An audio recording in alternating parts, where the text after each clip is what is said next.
Je suis ravie de vous retrouver aujourd'hui dans cette vidéo où je vais donc vous présenter le nouveau kitbook qui vient d'arriver sur la boutique Mini Belette. C'est le kitbook des animaux de la ferme.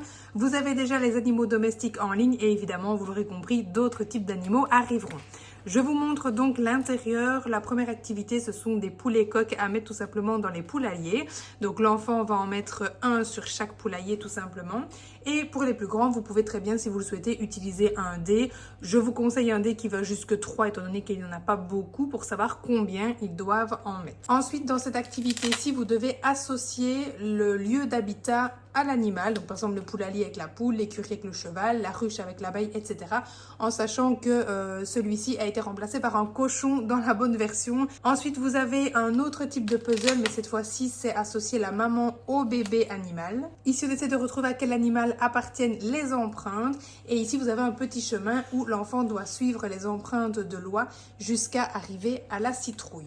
Donc là, vous pouvez bien sûr de nouveau plastifier, c'est beaucoup mieux, et utiliser les crayons Woody. Vous avez dans la fiche d'explication du PDF les liens évidemment vers le matériel que je vous recommande, que ce soit les scratchs, les crayons, le plastique, etc. Enfin bref, je vous ai tout mis comme ça après, à vous de regarder et de voir ce que vous souhaitez prendre, mais toutes mes recommandations sont dans le PDF. Ensuite, vous avez des puzzles donc avec les animaux à reconstituer.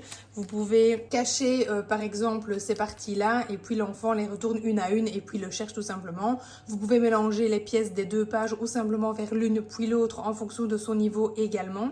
Et vous pouvez également vous prendre par exemple toutes les parties donc des têtes de l'animal et demander à votre enfant qu'il vous demande justement quelle tête d'animal il souhaite. Ce qui va permettre d'initier la demande et donc du coup de développer aussi le vocabulaire qu'on appelle actif, c'est-à-dire que l'enfant va donc demander lui-même en utilisant les bons mots et assez de descriptions pour que vous puissiez comprendre quel est l'animal qu'il souhaite. Si jamais il ne connaît pas le nom de celui-ci, il peut très bien vous dire ça ressemble à un oiseau, c'est jaune, ça a des plumes, ou je vois des lignes sur son corps, je vois une petite queue en tire-bouchon, etc., etc. Ensuite, vous avez des puzzles avec 4 pièces ici, donc c'est un cochon.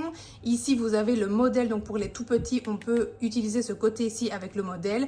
Et pour les plus grands, je ne l'avais pas remis ici, vous donnez les pièces, vous pouvez cacher le modèle ou pas. Évidemment, le modèle peut aussi être sous les yeux et on le refait ici, ou alors on cache le modèle et on le refait tout court avec donc la page blanche tout simplement.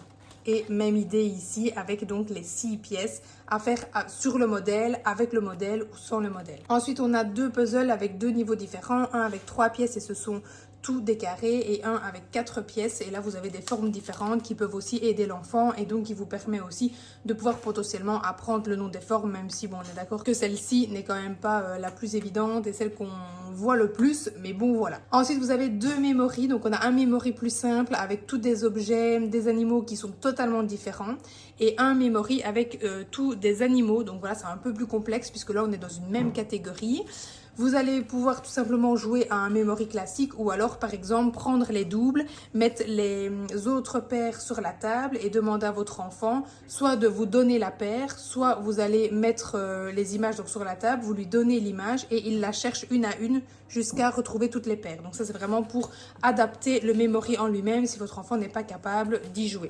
Ensuite vous avez un petit coloriage de lapin en utilisant le modèle ou pas bien sûr, un petit tracé en prégraphisme pour amener le lapin à sa carotte et ensuite un cochon à reconstituer et donc moi je prépare des petites enveloppes pour mettre les petites pièces et donc voilà c'est comme un puzzle, vous n'avez pas de modèle en dessous mais vous avez le petit modèle là-bas au-dessus pour que l'enfant puisse reconstituer son cochon. Et donc voilà pour ce kitbook qui j'espère sincèrement vous aura plu, vous le retrouverez donc dans la section PDF de ma boutique minibelette.fr et je vous dis à très vite pour une nouvelle présentation de matériel.